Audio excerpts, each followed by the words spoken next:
Welcome to the unboxing.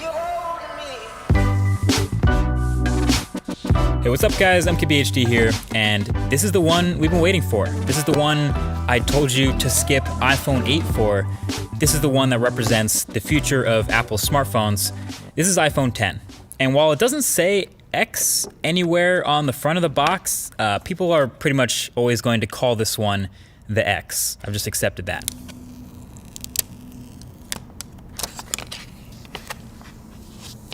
So this is your first look at the unboxing experience, and spoiler, it's pretty much exactly the same as iPhone 8 was, and almost every other iPhone. Headphones, adapters, stickers, it's all in the box, but I guess it's a good thing there's no surprises here. And so you can see right here off the bat, it's a really shiny, chromy, reflective phone. This is the silver one, and you can see how shiny the sides are. The space gray one though is a bit more toned down. And so the only thing that was actually new during the setup of iPhone 10 is now you set up Face ID during first boot instead of the fingerprint Touch ID. But yeah, this is brand new, and it's been a couple weeks since we last saw this phone at that Apple event, so seeing it again for the second time is kind of a reminder of all the things that are new about this thing.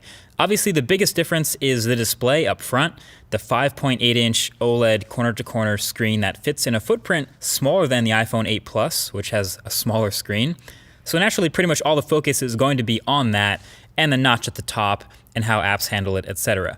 And I can tell you that aside from all the incompatible apps I've come across that are going to have to get updated, my experience with the display panel itself have been pretty decent so far. It's bright, it's contrasty, well calibrated, definitely not oversaturated like some OLEDs can be. And just handling and playing with this phone in the studio here for the first time, it's answered some immediate questions that I had about it from the last video.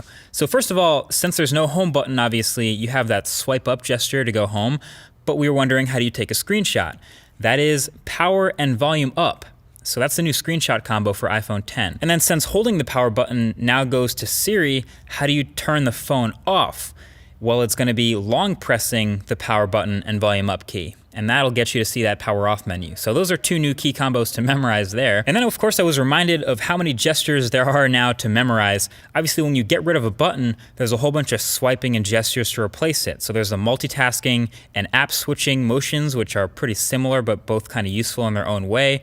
Depending on how you use the phone, really. That's on top of the screenshot and power off combos, plus long holding the power button for Siri and double pressing it for Apple Pay. But basically there's a lot going on, and if you're gonna make a phone that's all screen, obviously you have to be able to do it all without a lot of buttons. Anyway, one of the biggest differences between iPhone 8 and iPhone 10 is the new front-facing camera suite up at the top in that notch. The IR blaster, the depth sensor, etc. And all that enables a couple of new things with this phone. Number one is obviously Face ID.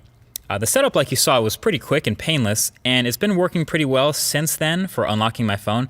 Now, I've only really had this phone for a day like the rest of press, but so far in this time, it's been fine, and it works as advertised as far as being smart and not easily spoofed. You can see the little lock under the time when the phone is locked, and basically instead of placing your fingerprint, the phone will not unlock until you look at the phone like you did during the setup process. And then once you do, it's pretty quick to unlock. You can see the little thing open, and then you can swipe up to open your phone. And sure enough, it doesn't work with a picture of you. It doesn't work when you're looking away. It doesn't work when your eyes are closed. It just basically waits until it sees what it saw during that setup process, and then it's good to go. So no, your girl can't unlock your phone while you're asleep with your eyes closed, for those of you who are wondering that. I do have some further thoughts on this Face ID versus Touch ID though, so stay tuned for that in an upcoming video. And I do want to see if I can fool it with identical twins maybe, just out of curiosity. Anyway, with the new notch, you also get a new front-facing camera complete with selfie portrait mode. Messing around with it, it seems pretty average. Interestingly enough, that Pixel 2 that I've been testing seemed way more confident with the front-facing camera portraits than the iPhone 10. Now there's no doubt both of these will get better with time and software updates, but just from turning on portrait mode, switching the front-facing camera, and snapping a picture, these are the types of results you're gonna get. There's a pretty big difference between the two if you ask me, especially if you're looking at edges and hair and things like that. And sometimes the iPhone just didn't want to blur the background at all, just got really picky about the lighting. But that's something, again, we'll be testing a lot more for the full review of this phone. Oh yeah, and the new front-facing camera suite will get you Animojis. So yeah, you can see in these Animojis, the physics of things moving around is actually pretty on point. So if you're into it, you can map your face to a cartoon animal head and send it to someone in iMessage. but you still can't edit tweets though. So overall, there's a lot to test with the iPhone 10 now that I have it in my hands finally. As a matter of fact, definitely leave your thoughts right below that like button with things you want to see in the full review. Most likely things like battery life, camera quality, app performance, all that good stuff. But don't let me miss anything. But until then, definitely get subscribed for the upcoming videos on the channel. Thanks for watching, and I'll talk to you guys in the next one. Peace.